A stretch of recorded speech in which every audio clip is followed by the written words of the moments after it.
Hello, Masters Universe Classics fans! Guess what I have? I have Chopper! Yes, Chopper from Super 7, who happens to be a PowerCon exclusive. So you may be asking yourself, who the hell is Chopper? Well, Chopper happens to also be known as Jitsu. Here's Jitsu from the Classics toy line that came out for Matty Collector. I'll show a comparison next to his Filmation counterpart in a minute. Before I do anything, I gotta give a major shout out to my buddy Michael. Michael, thank you so much for picking this guy up when you went to PowerCon. I have very few of the Filmation series characters, so I am always happy to get a new one. Oh my god, look at this picture on the back. He only made one appearance in the Filmation series back in the 1980s. The bio on the back reads, Chopper, the silent, stocky member of the Evil Warriors, was present during the acquisition of Skeletor of the Dragon Pearl and subsequent attempt to overthrow Castle Grayskull. Aside from having above average strength, Chopper's main attribute lies in his large right hand, which is immensely powerful.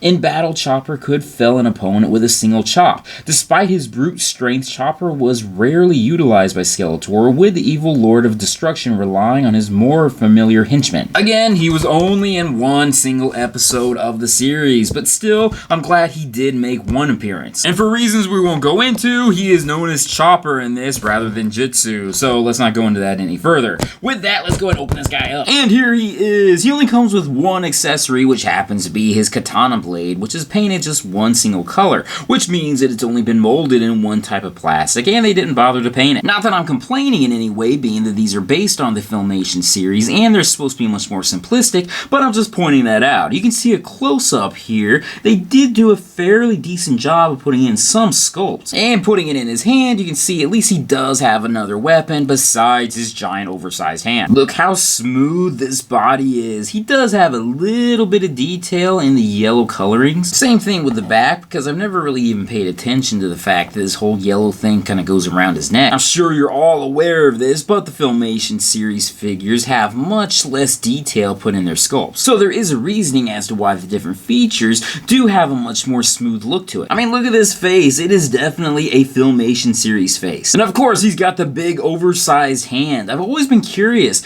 why the hell did they not actually paint his hand to have like a gold color to it? Everyone that was a fan of the Masters Universe series from the 1980s knew that Jitsu was somewhat like a counterpart to Fisto. Where Fisto had a big silver fist, Jitsu had a big gold hand. I had always hoped that there would be an episode where Jitsu and Fisto would face off against each other, but it never happened. Still though, I am quite happy that we did get this guy from the Filmation series from Super 7. Jitsu was rocking the man bun way before it became popular in the 2010s. A close-up of the paint sculpt, you can see that it's pretty good. Some people online have been complaining that theirs have been chipping off, but luckily mine has not had that problem yet. Look at this big oversized giant hand. I know there have been a lot of people online that have been making sexual jokes and innuendos about it. I just like it in the fact that it is actually a clear hand and that this is a figure that is faithful to the 1980s Filmation series. And surprisingly, there is a lot of detail put into the sculpt of this. In the other hand, not quite as much, but then again, you're not really supposed to pay that much attention to the smaller hand. Real quickly, let's go through his articulation. First, he has movement in his head, movement in his upper arms, bicep movement, elbow movement, wrist movement, waist movement, upper leg movement, knee movement, boot or shin movement, and ankle movement. To give a comparison, here's Jitsu that came out from the Masters Universe Classics series from Matty Collector.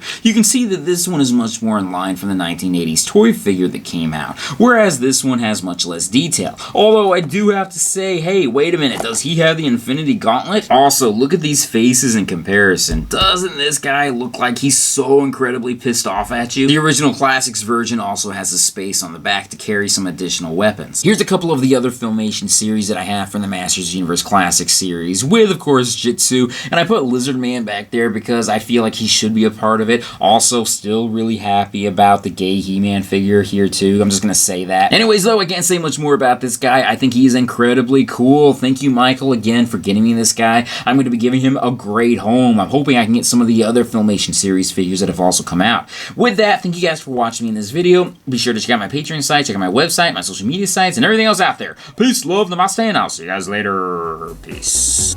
I'm in love with a hero.